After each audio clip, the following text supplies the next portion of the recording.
আসসালামু আলাইকুম এভরিওয়ান, আপনারা সবাই কেমন আছেন? আশা করি যে যেখানে আছেন অনেক ভালো আছেন। আলহামদুলিল্লাহ, আমিও আপনাদের দোয়ায় আমার পরিবারকে নিয়ে অনেক ভালো আছি। আজকে একটা নতুন ভিডিওর স্বাগত। দেখুন, এগুলো আমি কাটলের বিচি সিদ্ধ করে পরিষ্কার করে নিলাম। এগুলো আমি ভর্তা বানাবো। এবার কড়াহি গরম হওয়ার পর তেল দিয়ে দিলাম। তেলের গরম হওয়ার পর পেঁয়াজ মরিচ ভেজে নিব। লাল করে আমি শুকান মরিচ দিয়ে ভর্তা বানাবো। শুকান মরিচ আমি ভাজিয়ে নিলাম। এবার পেঁয়াজ কুচি রসুন দিয়ে দিলাম, দিয়ে অল্প ভেজে নিব। অল্প ভেজে নিয়ে লাল করে ভেজে নিব কাঁঠালের বিচি ভর্তা বানানোর জন্য। দেখুন কি সুন্দর করে আমি রসুন পেঁয়াজ ভেজে নিলাম, মরিচও ভেজে নিলাম, সব কিছু রেডি করে এবার আমি শিলপাটায় বেটে নিব। অল্প নুন দিয়ে দিলাম, দিয়ে ভেজে রাখা মরিচগুলো আমি দিয়ে দিলাম। এবার বেটে নিব।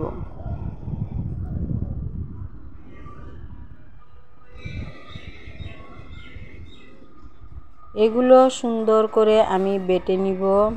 দেখুন, স্কিপ না করে পুরো ভিডিওটা সাথে থাকুন। এবার রসুন পেঁয়াজ দিয়ে দিলাম, এগুলো আমি বেটে নিব, ভালোভাবে বেটে নিব। এবার কাঁঠালের বিচিও দিয়ে দিলাম। ভালোভাবে সবগুলো কাঁঠালের বিচি আমি ভালোভাবে বেটে নিছি। এবার একটা প্লেটে তুলে নিলাম। অল্প সরষের তেল দিয়ে এবার ভালোভাবে হাতের সাহায্যে চটকে নিব। এইভাবে হাতের সাহায্যে চটকে ভর্তাটা আমি সুন্দরভাবে বানিয়ে নিব। আশা করি ভিডিওটি আপনাদের অনেক ভালো লাগবে। ভিডিওটি ভালো লাগলে লাইক, কমেন্ট, শেয়ার করে সাবস্ক্রাইব করে পাশে থাকবেন। কি সুন্দর করে দেখুন একটা ডো বানিয়ে নিলাম। এবার আমি আরেকটা রেসিপি চলে গেলাম। বাজার থেকে টাটকা শাক কিনে এনেছে, ঢেকিয়া শাক কিনে এনেছে। এগুলো আমি ভালোভাবে কুটে নিব, ধুয়ে নিব। দেখুন, 2-3 বার করে শাকগুলো আমি ধুয়ে নিচ্ছি। দেখুন, আমার চ্যানেলে যদি নতুন এসে থাকেন, লাইক, কমেন্ট, শেয়ার করে সাবস্ক্রাইব করে যাবেন। আর অলরেডি যে করেছেন তাদের অসংখ্য ধন্যবাদ।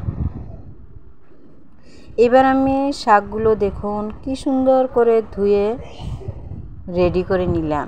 পেঁয়াজ কুচি, রসুন, মরিচ কুচি করে রেডি করে নিলাম। দেখুন, এবার কড়াইত শাকগুলো আমি দিয়ে দিচ্ছি।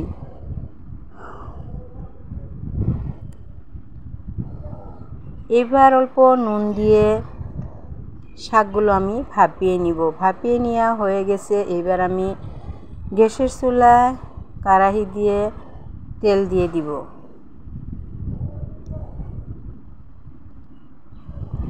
তেল গরম হওয়ার পর আমি পেঁয়াজ কুচি দিয়ে দিলাম, মরিচ কুচি দিয়ে দিলাম, রসুন কুচিও দিয়ে দিলাম।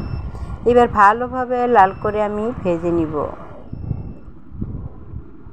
লাল করে ভেজে নিয়ে পরিমাণ মতো নুন দিয়ে দিলাম। পেঁয়াজ, মরিচ, রসুন লাল করে এবার ভেজে নিব। এবার আমি ধুয়ে রাখা শাকগুলো দিয়ে দিলাম। শাকগুলো সুন্দরভাবে এবার আমি ভেজে নিব। অলরেডি আমার শাক ভাজা প্রায় হয়ে গেল। আশা করি ভিডিওটি আপনাদের অনেক ভালো লাগবে। পরবর্তী নতুন ভিডিও নিয়ে আবারও আপনাদের মাঝে হাজির হব। সুস্থ থাকুন, ভালো থাকুন, আমার জন্যে দোয়া করবেন। এবার আমি শাকগুলো নামিয়ে নিলাম।